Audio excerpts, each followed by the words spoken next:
Alright guys, welcome back. Survival Living here. So let's go ahead and talk about this whole dam being blown up in Ukraine. Ukraine says Russia did it. Russia says Ukraine did it. So we need to go ahead and discuss what we can find out on this and how much of a big threat it is, especially since there's a nuclear facility that's involved. You know, it's further up on the water chain, and the rumor mill is that this thing's going to go nuclear. Let's just go ahead and talk about what's actually going on. All right, so a few days ago, there was a dam bridge that blew up. Okay, so when I first heard about it, I was taking a look at it. I do know that bridge, that dam structure, had took some rounds, artillery rounds before, and beginning to think that maybe it was results of that would cause it to fall apart. Ukraine, of course, said that Russia blew it up to flood out all their crops and flood everything down south. Russia, of course, said Ukraine did it to create a false flag, to get the UN involved, to bring the UN, the United States, everybody in there to attack Russia over this because it's going to affect a nuclear facility. Well, there are reports. Should be a pop-up here. Supposedly a Ukrainian spy team intercepted a personal cell phone call from a Russian troop speaking about the incident, saying that they were the ones responsible, their saboteur team that took out that dam. In other words, they took it out from the inside. Explosions, explosive equipment. It wasn't shelling, or it wasn't drone, it was blown up from the inside. All right. Take it for a grain of salt, take it wherever you want to. This is just the information that's being processed. Okay? Now, I want to talk about this nuclear facility. This one right up here. It's further up the water chain, and there's a lot of prepping channels. And, hey, I understand. When I first heard about it, I was concerned about it too. That the water level is rushing out. They're not going to be able to cool the nuclear reactors, and this thing's going to have a meltdown. Let me go ahead and cool everybody's jets here on this. They have reports that they were able to shut this thing down, and they were able to cool it down. So, as of right now, there is no threat of a nuclear meltdown from this nuclear facility. Okay? Just clear the air up there. When I first saw it, I was concerned, but I wasn't going to jump up here and say, well, this thing's going to go nuclear and everything else. Wanted to see what was going on. All right? There is a cooling pond that is still full from satellite imagery and stuff like that, reports that are coming in. So they have been able to cool this thing off. From the reports I'm getting, it has been successfully shut down and the reactors are cooled.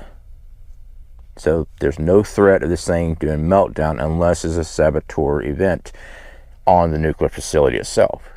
So I wanted to clear the air on that. What I do want to talk about is the flooding. We've seen the videos. If you haven't seen the videos, guys, easy internet search. You'll see houses being ripped away and all that stuff from this massive flood. The big problem, other than that, and the loss of life of that, is Ukraine crops. The world gets a large percent of wheat and grains from Ukraine. This flooding took out a massive amount of crops. From the reports I'm getting, about a 20 to 25% of their crops. We're already seeing shortage issues because of everything going on with the conflict.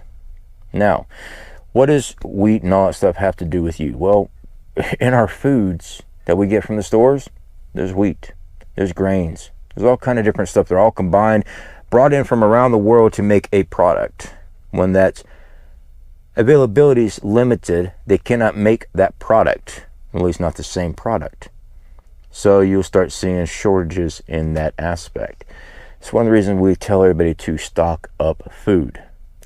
This conflict that's going on over there, it's not stopping. My belief, and I could be completely wrong, my belief, this is going to be a catalyst. This is going to cause the normalcy of conflict and wear out UN support from UN allies for when the big conflict happens between Russia I'm sorry, China and United States. China wants Taiwan. China does not want a Indo-Pacific UN, and the UN keeps pushing for it. I'm not pro-China. I'm not pro-Russia. I'm not pro-UN. I don't know what I am. I guess I'm actually, why can't we all just get along? But that's never going to work that way. That's just a pipe dream. That's a bubble. The world has always had conflict. Countries have always fought each other. It's just now we're seeing on another global scale. We've already seen 2 globals. This is another one. And it's just building up and keep pushing. You know, I've seen people comment and question, you keep calling it a World War III. What proof do you have of that? Take a look at the news. They're just not announcing it yet. From an economic standpoint alone, they're attacking the US dollar by building the BRICS. That is to devalue and take away the US dollar as the world currency. With this, you know, and they're doing the BRICS also, other countries are getting involved with this because the US has always used sanctions and the dollar to hurt other countries if they don't get along with them. If they don't do what they say, they throw sanctions on them. Tariffs, everything they can to hurt them economically because they're dependent on the US dollar. Well, they decided we don't need it anymore. We're going to build our own, backed with gold, precious metals, commodities. We don't need it anymore. What that does to the United States is, if they have their own currency, an own world currency, no one is going to abide but what the United States says anymore, because now it has no power over them by the US dollar anymore. This is just the start. The United States will go to world war to protect that. So that's what we run the world on, is our US dollar. Being the superpower, the dollar bill, the US currency being the dominating currency. You take that away or attempt to take that away, you'll see this nation attack. Whether it's correct, whether it's righteous, whether it's completely evil. Doesn't matter. The reason I say it doesn't matter, because I can't do anything about it. You can't do anything about it. These people do not care about us. None of them. What we have to do is prepare our families for the events that are going to be coming to our front door. I'm not saying there's going to be Russian and Chinese boots at our front door. SHF comes in many different forms. Everything from grid down, food shortages, pestilence, disease, because who makes most of our medication? China. Guys, be ready, but I wanted to discuss this nuclear facility. I'm not seeing anything. Looks like they've got it under control, unless something new happens as far as some type of saboteur at that nuclear facility. It looks like everything was shut down correctly. But I keep seeing the push between the two going on. That country did it. No, that country did it. No, this country did it. Information we get is complete hogwash.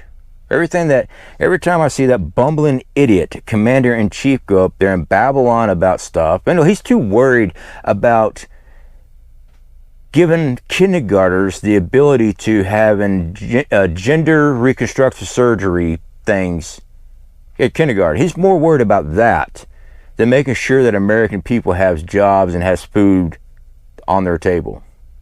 Doesn't care about you.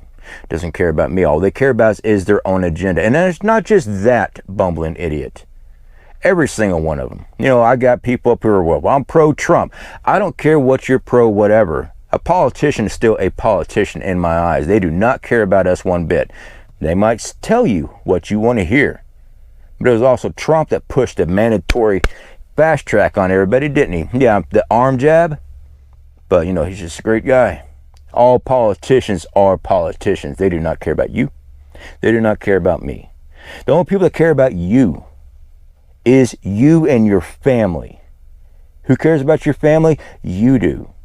What do you need to do? You need to prepare them, have them ready, have them stockpiled up so that when things happen, you're not relying on government. You're not relying on anybody else. Now, do I recommend having a group? Absolutely, I do. But you need to make damn sure you have the availability to feed, protect, clothe, health for your family. When I say health, I mean medical. Because when this stuff happens, they don't care. How many people were kicked out of their homes during the pandemic? I know there's a lot of people, there was some, not everybody, so there's a lot of people that got kicked out of their homes during this time. It wasn't a nationwide lockdown where you couldn't get evicted because you couldn't pay your bills because, oh, wait a second, we shut down the whole country. I do know that there was some exceptions that they made, but not everybody was exempt from that. They don't care about you. You need to make sure you are preparing for your family. All right, guys. Speak to you later.